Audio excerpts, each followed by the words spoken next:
Alright, just starting from where it cut me off, because I guess my phone can only handle 10 minutes.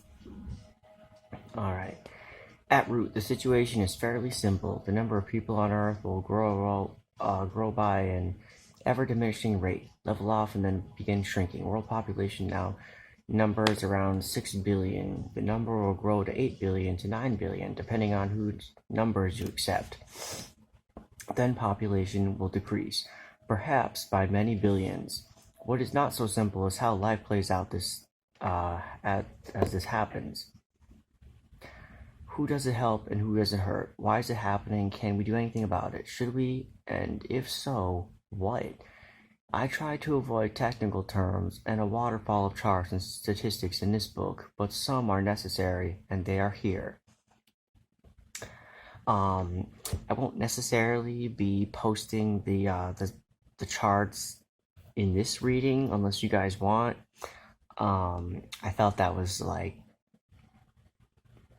I almost want to just to get the data out there, but this is very dated. This is from 2004, so as much as the trends are still happening, these are trends before anything happened and back then. So alright, this book has an unusual history. In 1984, I wrote The Birth Earth, in which I looked at the total fertility rate. Simply put, TFR represents the average number of children born per woman over the course of the childbearing years. If the average woman in a given country bears 3 children, the TFR for that country is 3.0. The TFR is a keystone calculation of demography, and I would argue that it is the single most important measurement of humankind. Moreover, it comes with some precision. After all, economic projections and predictions can change on a dime when Thailand's currency hits a wall or an Asian contagion roils the market. Political science is an oxymoron, as many practitioners will cheerfully admit. In the spring of 1991, during the Democratic primary elections, many political scholars and pundits explained why candidate Bill Clinton was toast. But demography has much more predictive value.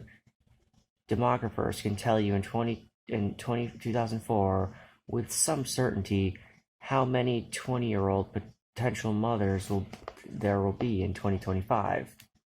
How so? Because those potential mothers of the future would already have been born 20 years ago. They have been counted by the census in at most all areas of the world and put in a statistical cohort. That is the number of persons in a given age group, say from age 0 to age 10. Then, surprise, every 12 months, like clockwork, the surviving number of the cohort are the year older.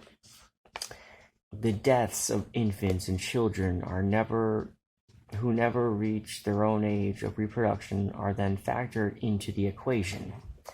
Alas, we do not know everything about these 20-year-old potential mothers. We know roughly how many there will be in 2025, but we don't know how many children they will decide to bear. In the poor countries, they may have 3.0 children per woman, or perhaps only 2.0 or less. Still, we do know something fairly definite about the future, and that is not to be gainsaid. By the mid-1980s, when I wrote The Birth Earth, something quite remarkable was already happening in the demographic arena. Women in the, quote, modern countries were bearing substantially fewer children than are required to replace, quote, the population. That is, fewer children than would be needed just to keep the population at a stable level over an extended time, not counting net gain or loss from immigration or increased or decreased longevity. The replacement level in modern countries is the total fertility rate of 2.0 children per woman. That is the so-called, quote, magic number in demography. Why 2.1? Sooner or later, a mother and father die. If the parents are not replaced by two parents plus 1/10 of a child to account for those children who do not live to reach their own age of reproduction, over time the population declines. There are other factors as well. When I wrote The Birth Earth, the average total fertility rate in the developed regions, as the UN labels modern countries, had sunk to 1.8 children per woman. The rate was about the same in the United States. The number was about 14% below the 2-point replacement value. But there was nothing else. The TFR in the developed regions had been falling steadily for 35 years. This was no short trend. That level of births for a large number of nations was the lowest ever recorded, except during times of temporary catastrophe. This trend would affect commerce. It would affect pensions. It had vast environmental implications. It might affect the geopolitical balance of power and influence. It was ignored. As we have seen in Paris, I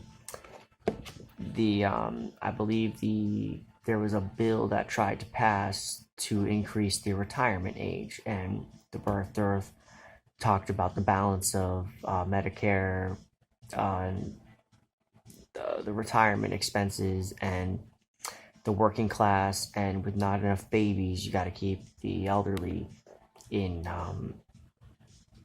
working. And so, with all this happening, considering people are getting older, I don't want to get too sidetracked. I could just go on and on.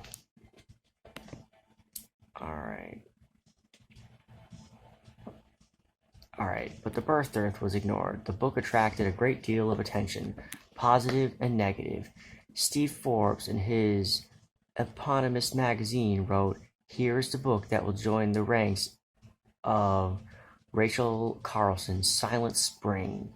I liked that, but alas, it was not to be.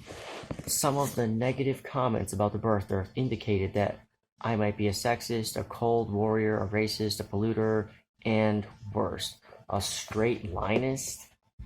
Okay. Demographers correctly like to emphasize that projections aren't predictions. I believe I was just following the data. Again, okay.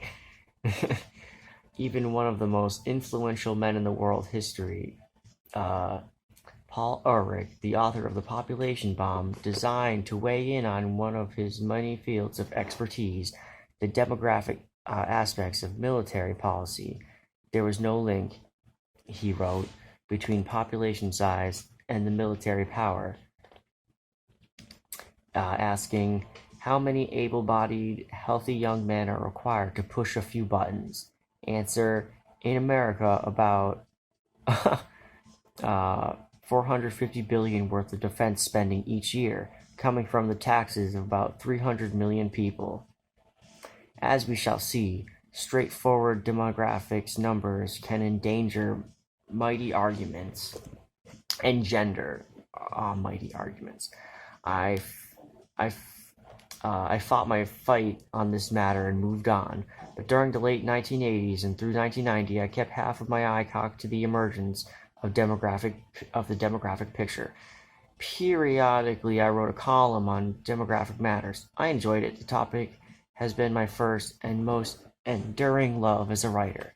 Too much of our politics repeats itself and becomes routine. Demography in our era has been kaleidoscopic. Oh,